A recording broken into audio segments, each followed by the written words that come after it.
예, 할렐루야, 반갑습니다. 남유다의 마지막 등불 요시야라는 제목으로 하나님 말씀 함께 나누겠습니다. 요시야에 관한 이야기는 우리가 두 번에 걸쳐서 살펴보도록 하겠습니다. 지금 현재 남유다가 처한 운명은 풍전등화와 같은 위기의 순간입니다. 이제 남유다 멸망의 때가 얼마 남지 않았습니다. 여기 남유다 왕조 PPT를 한번 보시겠습니다. 현재 요시야가 남유다 제16대 왕인데요. 남유다가 제20대 왕 시드기야를 끝으로 멸망을 당하게 됩니다. 이러한 어려운 때에 오늘 우리가 만나게 되는 요시야라는 왕이 남유다 마지막 시대에 마지막 등불을 환하게 비추는 그러한 장면을 볼 수 있습니다. 우리가 촛불을 켰을 때 그 촛불이 꺼지기 전에 더 밝게 타오르는 장면을 본 적이 있을 것입니다. 마치 그러한 장면과 같습니다. 그동안 남유다의 진리의 빛이 희미하게 비치다가 마지막으로 진리의 빛을 밝게 밝혔던 그러한 인물이 바로 요시야였습니다. 우리가 성경을 전체적으로 보면 앞으로 분명히 마지막 때가 도래하게 됩니다. 마지막 때를 예언한 말씀들을 살펴보면 마지막 때는 그야말로 암울하고 어두운 시대입니다. 마지막 때는 그리스도의 나라가 확장되는 것이 아니라 적 그리스도의 나라가 확장되는 시대이고, 많은 성도들이 배도하고 또 진리를 끝까지 고수하는 교회와 성도들은 마귀의 세력에게 핍박을 받는 그러한 시대입니다.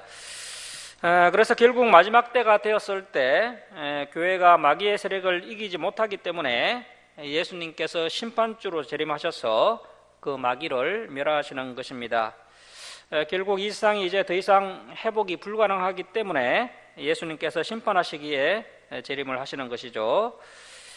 마지막 시대는 모든 것이 안 되는 시대이지만 안 된다고 결코 포기하면 안 되고, 누군가는 요시야와 같은 사명을 감당해야 합니다.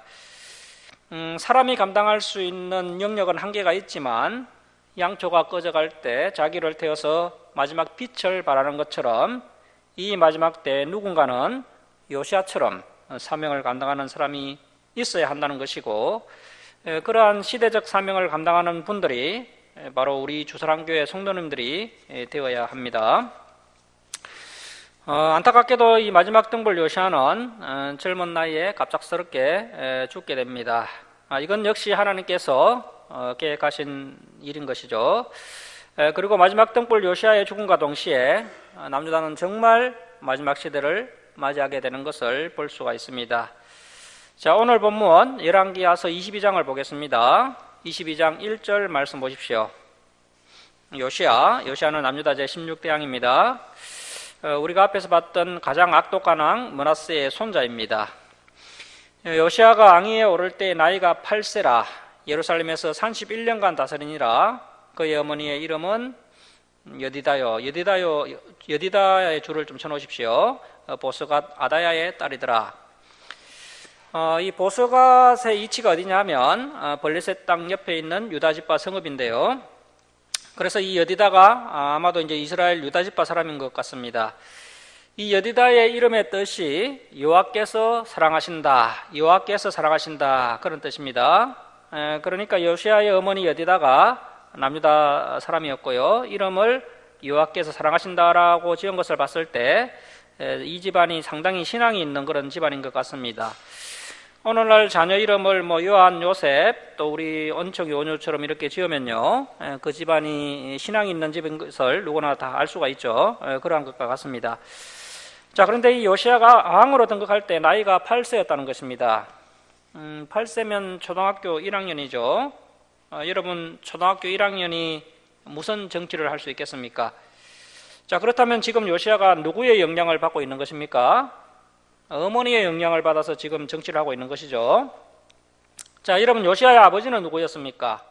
아몬이었죠. 아몬. 악하게 정치를 해서 백성들에게 맞아 죽은 왕입니다. 만일 이 아몬이 일찍 죽지 않고 정치를 오래 했다면 아마도 요시야가 훌륭한 왕이 되지 못했을 수도 있습니다. 아버지의 영향을 아예 안 받을 수가 없기 때문이죠. 아버지는 일찍 죽었고 어머니가 신앙적으로 훌륭하니까 요시야가 훌륭하게 자라난 것을 볼 수가 있습니다.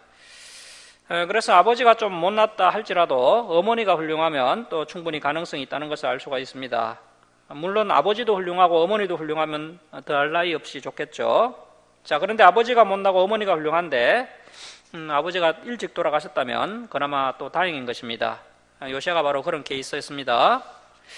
어머니는 훌륭하고 아버지는 악했지만 그 악한 아버지가 일찍 돌아가시니까 요시야가 온전히 어머니의 영향력 아래에서 훌륭하게 자라난 것을 볼 수 있습니다. 그래서 오늘날 우리 아버지들은 좀 각성을 해야 되고요. 우리 어머니들은 정말 신앙적으로 바로 서 있어야 합니다. 자녀들은 어머니의 신앙을 많이 따라갑니다. 자, 2절 말씀 보십시오. 요시야가 요압 오시기에, 자, 첫 번째 요시야가 어떻게 행합니까? 정직히 행하여. 자, 남유다 열왕들 가운데 정직하게 행했다는 평가를 받은 왕은 제3대 왕인 아사왕, 제4대 요사밧, 제8대 왕 요아스, 제9대 아마사, 10대 아사랴, 11대 요담, 13대 히스기야, 그리고 16대 요시야, 이렇게 총 8명입니다. 남유다 20명의 왕들 중에 8명이 정직하게 행했다라는 그런 평가를 받았습니다. 그리고 이미 멸망당한 그 북이스라엘은요, 정직하게 행했다라는 평가를 받은 왕이 단 한 명도 없습니다. 자, 요시야가 이러한 평가를 받을 수 있었던 배경은 하나님의 성전을 수리하였고 또 율법책을 듣고 즉시 회개하였을 뿐 아니라 므낫세와 아몬의 악행으로 소멸되어 가던 여호와의 신앙을 다시 회복시켰기 때문입니다. 자, 두 번째 요시야가 어떻게 행합니까? 그의 조상 다윗의 모든 길로 행하고. 자, 열왕기 저자는 남북 왕조 열왕들을 평가할 때 악한 왕들에 대해서는 여로보암의 죄를 평가 기준으로 삼았고요. 여로보암이 어떤 죄를 지었습니까? 금송아지를 만들어서 하나님이라고 섬기라고 백성들을 선동했었죠. 그래서 그 여로보암 죄를 평가 기준으로 삼았고요.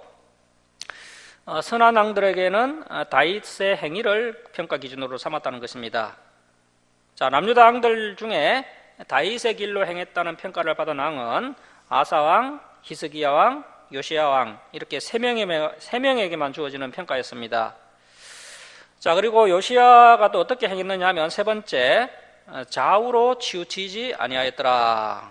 자, 좌우로 치우치지 아니했다는 것은 요시야가 하나님의 말씀을 기준으로 삼아 흔들리지 않고 나라를 바르게 다스렸다는 것입니다. 자, 이러한 평가를 받은 왕은요, 히스기야 왕과 요시야 왕 단 2명뿐이었습니다. 자, 그런데 우리가 앞에서 살펴봤듯이 히스기야가 처음에는 이렇게 잘했지만 나중에는 또 이런저런 실수를 많이 했었죠. 하지만 요시야는 열왕기하 23장 25절을 보시면요, 열왕기하 23장 25절을 미리 보시면 마음을 다하며 뜻을 다하며 힘을 다하여 모세의 모든 율법을 따라 여호와께로 돌이킨 왕은 요시야 전에도 없었고 후에도 그와 같은 자가 없었더라. 이러한 평가를 받은 참 유일한 왕입니다. 자, 그래서 진리 앞에 바로 서 있는 사람들의 특징을 보면요, 신앙이 아주 견고합니다. 흔들리지 않습니다.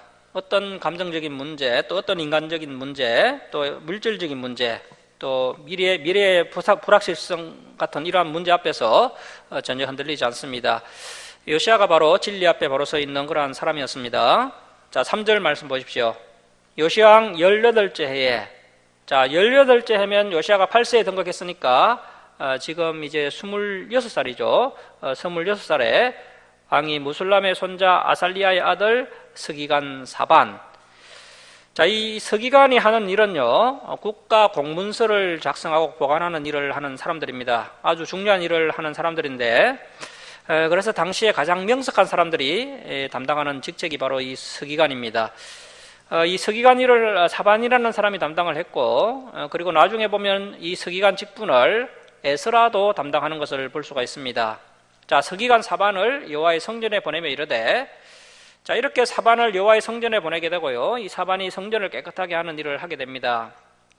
자, 그래서 이제 우리가 이 사반 집안을 좀 주목할 필요가 있는데요, 이 사반의 아들의 이름이 뭐냐 하면 아이감입니다. 아이감, 이제 사반의 아들의 이름이 아이감이고요, 또 이 아이감의 아들이 그달랴입니다. 그달랴. 그래서 예레미야 때도 보면 이 가문이 거의 유일하게 경건한 가문으로 계속 남아있는 것을 볼 수가 있습니다. 참 귀한 가문입니다. 칠흑같이 어두운 시대에 남성들이 재구시를 못하는 그런 시대에 그래도 끝까지 진리를 지켰던 그러한 가문이 바로 이 서기관 사반의 집안이었다는 것입니다. 그런데 놀랍게도 이제 나중에 바벨론 왕 느부갓네살 왕이 남유다 예루살렘으로 쳐들어옵니다. 그래서 이제 남유다를 정복한 다음에 이 경건한 가문을 어떻게 알아봤는지 그 사반의 손자 아이감의 아들인 그달랴를 남유다 총독으로 삼는 것을 볼 수 있습니다. 그래서 나중에 보면 이 사반의 손자 그달랴가요 남유다의 총독이 됩니다. 자, 22장 4절 말씀 보십시오. 너는 대제사장 hil기야에게 올라가서 백성이 여호와의 성전에 드린 은 곧 문지킨 자가 수납한 은을 계산하여. 자, 이 수납한 은은 오늘날로 이야기하면 헌금이라고 볼 수 있겠죠. 헌금 중에서도 교회 건물을 유지 보수 관리하는 그러한 헌금이 되겠습니다. 자, 그래서 이러한 헌금의 성격이 오늘날도 교회에 그대로 이어지게 된 것입니다. 자, 구약 시대에는 예루살렘 중심으로 80리, 예루살렘 중심으로 이제 반경 80리에 그는 사는 사람들이 이제 성전에 나왔는데요. 이제 세 차례 절기를 지키기 위해서 반드시 예루살렘 성전으로 나와야 했습니다. 80리면은 32km죠. 그러니까 하루길입니다. 하루길. 그 하루길 반경에 사는 하나님의 백성들은 세 차례 유월절, 오순절, 초막절에 절기를 지키기 위해서 반드시 예루살렘 성전으로 나와야 했습니다. 그리고 이 절기를 지키러 올 때 빈손으로 오면 안 되고요. 아무리 가난한 사람이라 할지라도 또 아무리 부자라도 동일하게 성전세를 바쳐야 했습니다. 그 성전세가 바로 반세겔이었습니다. 반세겔. 그 반세겔을 모아서 성전을 유지 보수 관리하는 일을 했던 것이죠. 그래서 1년이면 한 사람이 바치는 성전세가 1.5세겔입니다. 1.5세겔. 그래서 4절에 나와 있는 이 연이 그 성전세를 이야기하는 것으로 보이고요. 자, 5절 말씀 보시면 여호와의 성전을 맡은 감독자의 손에 넘겨 그들이 여호와의 성전에 있는 작업자에게 주어 성전에 부서진 것을 수리하게 하되 곧 목수와 건축자와 미장이에게 주게 하고 또 제목과 다듬은 돌을 사서 그 성전을 수리하게 하라. 하나님께 예배하고 하나님께 제사 드리는 성전의 날 갔는데 가만히 지켜보고 있으면 안 됩니다. 그런데 그동안 성전을 이렇게 수리하지 않고 이스라엘 백성들, 남유다 백성들이 가만히 두었던 것이죠. 나중에 보면 이제 남유다 백성들이 바벨론 포로 70년 생활을 마치고 이제 고레스 칙령이 떨어지면서 다시 예루살렘으로 돌아와서 무너진 성전을 재건하는 장면을 볼 수 있는데요. 그 성전을 재건하기 위해서 페르시아에서 검은 보화를 가지고 왔습니다. 그래서 이제 건축 자재를 샀는데 문제는 악한 자들의 방해로 건축이 자꾸 지연이 되면서 그 건축 자재, 미리 샀던 그 건축 자재로 여호와의 성전을 짓지 않고 그 백성들이 자기 집을 먼저 짓는 것을 볼 수가 있습니다. 그래서 무려 15년 동안 또 성전 건축이 뒷전으로 밀려나는 그런 장면을 볼 수가 있습니다. 그래서 이제 하나님의 백성들이 성숙하다면 이 성전을, 이 교회를 중요하게 생각해야 한다는 것입니다. 교회가 너무 하려해도 문제겠지만요, 또 너무 누추해도 은혜가 안 됩니다. 왜냐하면 거기에 하나님의 이름이 걸려 있기 때문이죠. 자, 지금 요시아가 성전을 수리하는데 오랜만에 왕이 해야 할 일을 제대로 하고 있습니다. 그런데 지금 몇 년 만에 이 성전을 수리하느냐 하면요, 그 므낫세가 몇 년 동안 통치했습니까? 55년 동안 통치했죠.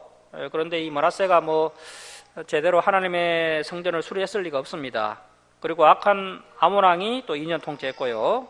요시아가 지금 18년째 이렇게 통치를 하고 있습니다. 그렇다면 55년 더하기 2년 더하기 18년 하면요, 총 75년 만에 성전 수리를 하고 있는 것입니다. 무려 75년 동안 여호와의 성전이 방치되었으니까 지금 얼마나 참 심각했겠습니까? 75년 동안 이렇게 성전이 방치되었다는 것은 남유다 백성들의 현재 신앙이 얼마나 심각한지를 우리가 또 알 수가 있습니다. 여호와의 성전이 방치되고 있는데 어떻게 하나님의 말씀을 배우고 또 하나님의 입장을 생각할 수 있겠습니까? 자, 7절 말씀 계속 보십시오. 그러나 그들의 손에 맡긴 은을 해결하지 말지니 이는 그들이 진실하게 행함이니라. 그래서 그래도 이제 요시야 주위에는요 괜찮은 사람들이 많이 있었습니다. 얼마나 일 맡은 자들이 또 진실하게 행했던지요. 요시야 왕이 회개 감사도 하지 않았을 정도로 아주 진실하게 행했고, 또 요시야가 그 사람들을 확실하게 또 믿어줍니다.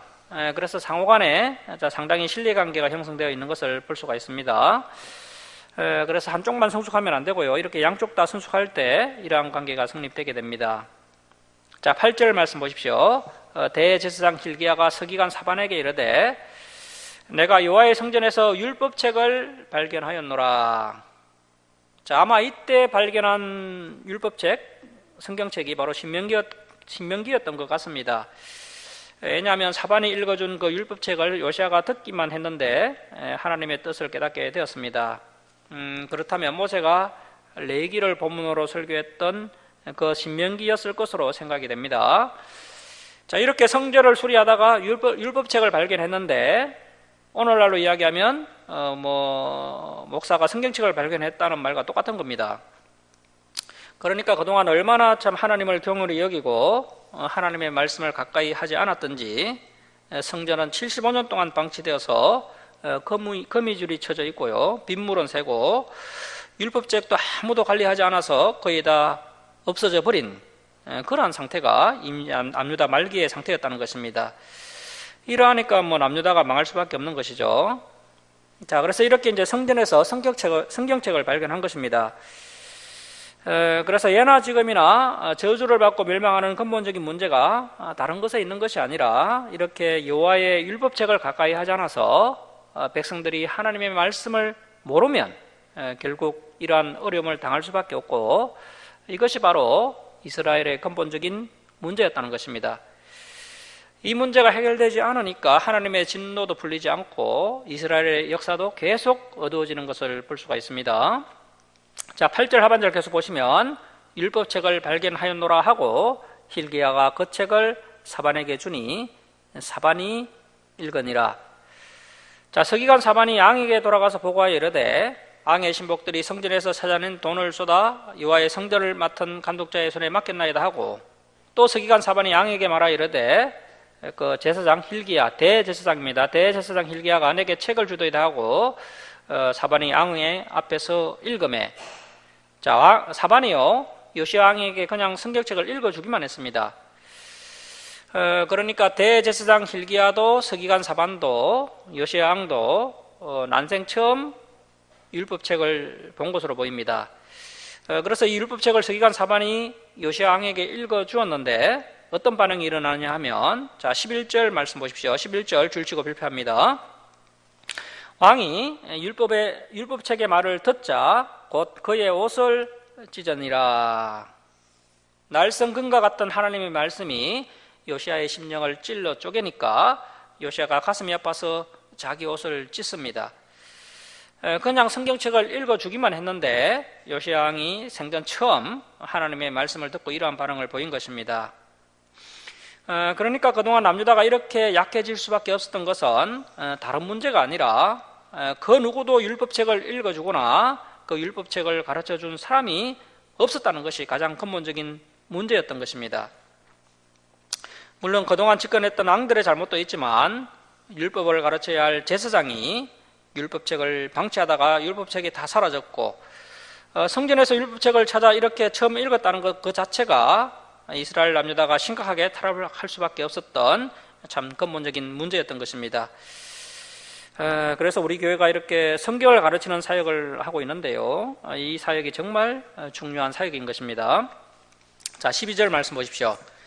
왕이 제사장 hil기야와 사반의 아들 아이간과 미가야의 아들 악볼과 서기관 사반과 왕의 시종 아사야에게 명령하여 이르되 너희는 가서 나와 백성과 온 유다를 위하여 이 발견한 책의 말씀에 대하여 여호와께 물으라. 우리 조상들이 이 책의 말씀을, 자, 이스라엘 백성들이 첫 번째 잘못한 것이 뭡니까? 듣지 아니하여 하나님의 말씀을 듣지 아니하며 이 책에 우리를 위하여 기록된 모든 것을, 자, 두 번째 잘못한 것이 뭡니까? 행하지 아니하였으므로. 하나님의 말씀을 듣지 아니하고 행하지 아니하였을 때 어떤 결과를 초래하게 됩니까? 여호와께서 우리에게 내리신 진노가 크도다. 자, 여러분, 우리가 하나님의 말씀을 듣지 않고 행하지 않으면 반드시 하나님의 진노를 받게 됩니다. 자, 14절 말씀. 이에 제사장 hil기야와 또 아이간과 악볼과 사반과 이사야가 여선지자 훌다. 자, 여선지자 훌다 좀 줄을 쳐놓으십시오. 이때 이사야는 이미 순교를 했습니다. 므낫세에게 순교를 당했습니다. 자, 그런데 여선지가 등장하는데요.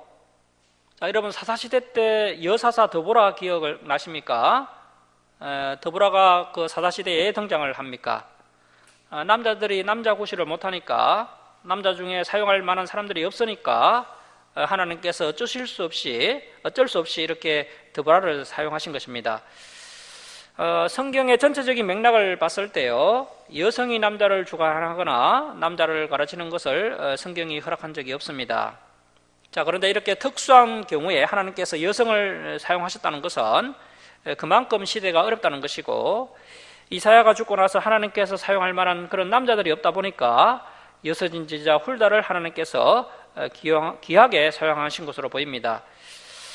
그런데 이때 예레미야가 이제 활동을 시작을 했습니다. 이때 예레미야가 사역을 한 지 한 5년 정도 되었던 것 같습니다.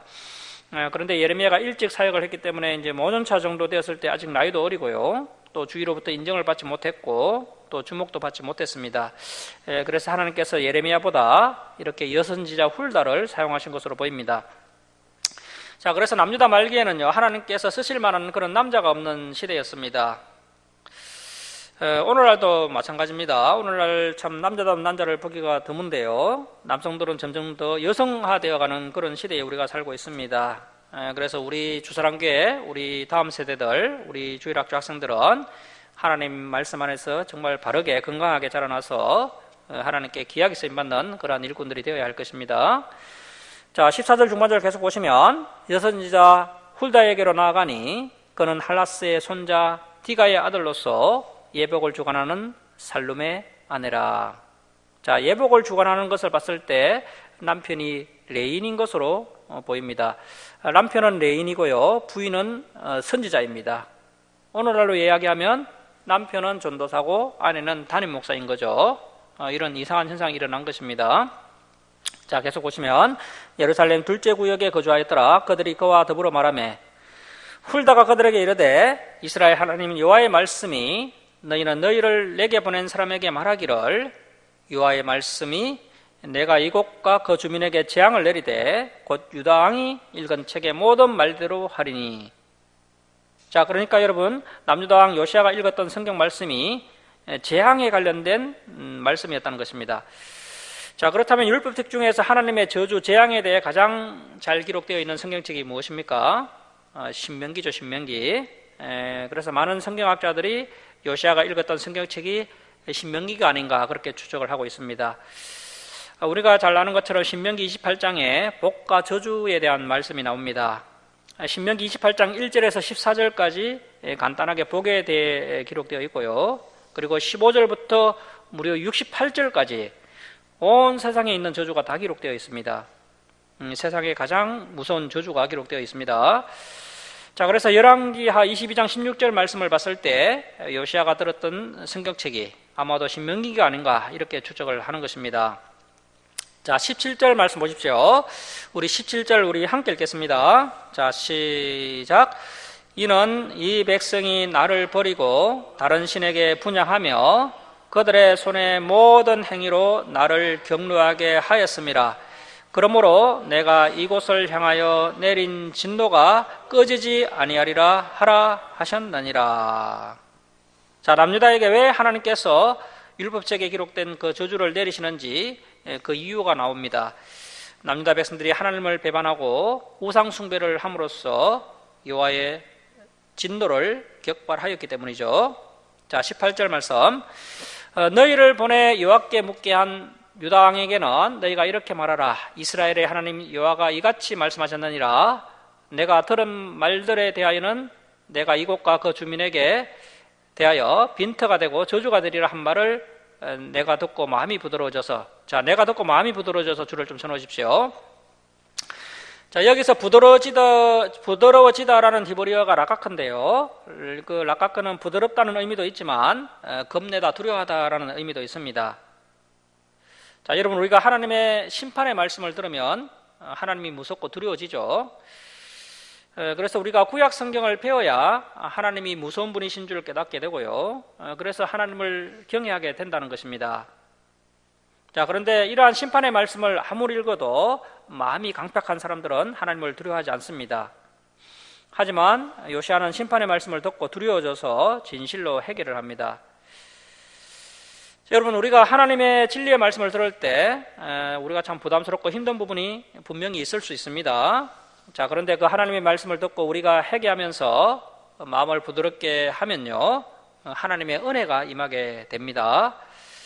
심지어 공동체가 모두 저주를 받을지라도 이러한 겸손한 자세를 가진 그 한 사람은 하나님의 숨겨주시는 은혜를 경험하게 됩니다. 자, 내가 듣고 마음이 부드러워져서 요압 곧 내 앞에서 겸비하여 옷을 찢고 통곡하였으므로 나도 내 말을 들었노라 여호와가 말하였느니라. 자, 여러분, 인격적인 관계는 어떤 관계입니까? 서로 대화가 통하는 관계죠. 우리가 상대방의 말을 들으면 상대방도 내 말을 들어줍니다. 우리가 하나님의 말씀을 듣고 지켜 행하면 하나님께서도 우리의 말을 들어주십니다. 이것이 바로 하나님과의 인격적인 관계인 것이죠. 오늘날 많은 성도님들이 기도 응답을 받기 위해서 오랜 시간 작정해서 기도하고 또 금식하면서 기도합니다. 하지만 우리의 삶 가운데 전혀 하나님의 말씀을 지켜 행하는 부분이 없다면 그러한 기도는 아무런 의미가 없는 것입니다. 그래서 하나님께서 말씀하신 것을 내가 지켜 행하면서 하나님, 제가 참 부족하지만 이렇게 저의 삶 가운데 하나님의 말씀을 지켜 행하기에 몸부림치고 있습니다. 그러니 이 부족한 종의 기도에 응답해 주십시오. 이렇게 드리는 기도를 하나님께서 기뻐 여겨주시고요, 그러한 기도가 응답받는 기도가 된다는 것입니다. 그래서 남유다가 멸망하게 되는 것은 이미 한계를 넘어섰기 때문에 이제 망할 수밖에 없습니다. 물론 이 요시야가 잘했던 부분이 너무나 많습니다. 다윗과 같이 정직하게 행하고 좌로나 우로나 치우치지 않고 조상들의 죄를 옷을 찢는 심정으로 회개하고 또 우상들을 척결하고 또 성전을 청소하고 참 잘한 부분이 너무나 많죠. 자, 이렇게 요시야가 잘했지만 이미 남유다가 한계를 넘어섰기 때문에 이제 남유다는 멸망을 피할 수가 없다는 것입니다. 하지만 하나님께서 하나님의 말씀 앞에 부드러운 마음으로 통곡하고 회개한 요시야에게 한 가지 은혜를 약속하시는데요, 그 은혜는 다름 아닌 그 남유다에게 임할 하나님의 재앙을 요시야는 보지 않게 될 것이다 라는 것입니다. 그래서 복 중에 우리가 사모해야 할 복이 뭐냐면 잘 죽는 것도 복인 것입니다. 잘 죽는 것이 하나님의 복입니다. 자, 20절 말씀 우리 함께 읽겠습니다. 자, 시작. 그러므로 보라, 내가 너의 조상들에게 돌아가서 평안히 묘실로 들어가게 하리니 내가 이곳에 내리는 모든 재앙을 내 눈이 보지 못하리라 하셨느니라 하니 사자들이 왕에게 보고하니라. 자, 그래서 요시야가 하나님의 말씀을 듣고 마음을 부드럽게 가졌기 때문에 요시야가 평안히 묘실로 들어가는 것이 요시야에게 주어진 하나님의 특별한 복이었습니다. 자, 이렇게 요시야는 남유다의 멸망당하는 심판의 장면을 보지 않고 평안하게 죽게 되지만 남유다 마지막 악인 시드기야는 바벨론 침공으로 예루살렘이 함락되는 그런 비참한 장면들을 다 지켜보았을 뿐 아니라 자기 눈으로 자기 아들들이 처형되는 장면을 또 목도하고 끝내 그 자신의 그 두 눈이 뽑히고 또 사슬에 결박되어 바벨론의 포로로 끌려가는 그런 비극을 경험하게 되는 것을 볼 수가 있습니다. 그래서 우리가 이 죽음에 대해서도 다시 한번 정립을 해야 합니다. 죽음이라는 것이요, 그 앞에서 봤던 그 히스기야처럼 좀 빨리 죽지 않고 오래 사는 것이 그게 오히려 복이 아닐 수도 있다는 것이죠. 오히려 역사에 큰 오점을 남기는 그런 비참한 결과를 초래할 수도 있다는 것이고요. 요시야처럼 이렇게 일찍 죽는 것이 또 오히려 복이 될 수도 있다는 것입니다. 그래서 우리가 이러한 부분을 깨닫게 되면요, 죽음에 대해서 두려워하지 않습니다. 하나님께서 적당한 때에 우리 믿는 성도님들을 하나님 품으로 데려가신다는 것이죠. 그래서 현재 우리가 진리를 추구하고 있으면 오히려 그 죽음이 내게 복되다는 것입니다. 그래서 이러한 진리를 배웠다면 죽는 것이 오히려 복일 수도 있구나, 또 이것을 또 깨달아야 되고요. 그러면 또 미래에 대한 불안감, 또 죽음에 대한 공포를 우리가 또 극복해낼 수 있다는 것입니다.